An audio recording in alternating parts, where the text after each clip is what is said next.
শাস্ত্র মতে আত্মা 84 লক্ষ জনি বা 8.4 মিলিয়ন জীবের জীবনচক্র, যেমন গাছপালা, কীটপতঙ্গ, পক্ষী, মৎস্য ভ্রমণ করার পর অন্তত দুর্লভ মনুষ্য জনম লাভ করে। একমাত্র মানবী পরব্রহ্মের সাধনা করে পরমেশ্বর রাজত্বে প্রবেশ করতে পারে। যখন পরমেশ্বর রাজত্ব থেকে আগত পরব্রহ্ম সাধক সাধিকা কৃপাদান মানবকে করে। শাস্ত্রমতে 84 লক্ষ জনি অর্থাৎ 84 লক্ষ জীবন ধারণ ছোট কীট থেকে আত্মা উন্নতি লাভ করে মানব জন্ম।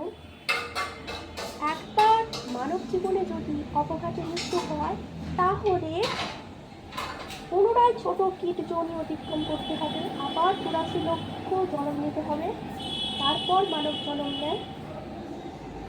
পরব্রহ্ম থেকে সরাসরি মাতৃগর্ভে আমার জন্ম। বাবা শিব ঠাকুরের ছোট মেয়ে, সরস্বতীর একটা পৃথিবীতে জন্ম নিয়েছি। প্রতি যুগের শেষে পরব্রহ্ম পরমাত্মা প্রেরণ করেছে পৃথিবীতে। ত্রেতা যুগে সীতারূপে, দ্বাপর যুগে রাধারূপে ও কলি যুগে নতুন রূপে জন্ম। একটা মানবকে একবার যদি আমি কৃপা করি, তাহলে সে এক জন্মেই পরমেশ্বর রাজত্বে যেতে পারবে, আমার পরিবারের সাথে অমরত্ব লাভ করতে পারবে, জন্ম মৃত্যু নিজের অধীনে করতে পারবে। পরমেশ্বর রাজত্ব থেকে যে গুরুই পৃথিবীতে আসুক না কেন, নির্দিষ্ট কোনো ধর্মের গুরু কখনোই হয় না। যে মানব পরমেশ্বর রাজত্বে যেতে ইচ্ছা প্রকাশ করবে, মুক্তির পথ বলতে তাহাদের আগমন হয়। একটা মৎস্য বলো, অন্য জীবেরা বলো, কখনোই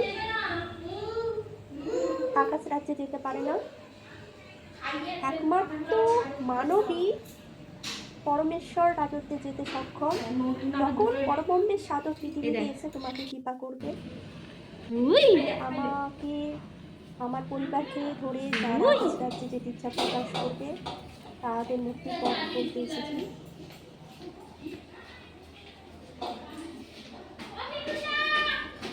বাবা শিব ঠাকুরের ছোট মেয়ের আত্মা সরস্বতীর পৃথিবীতে নতুন রূপে জন্ম নিয়েছি।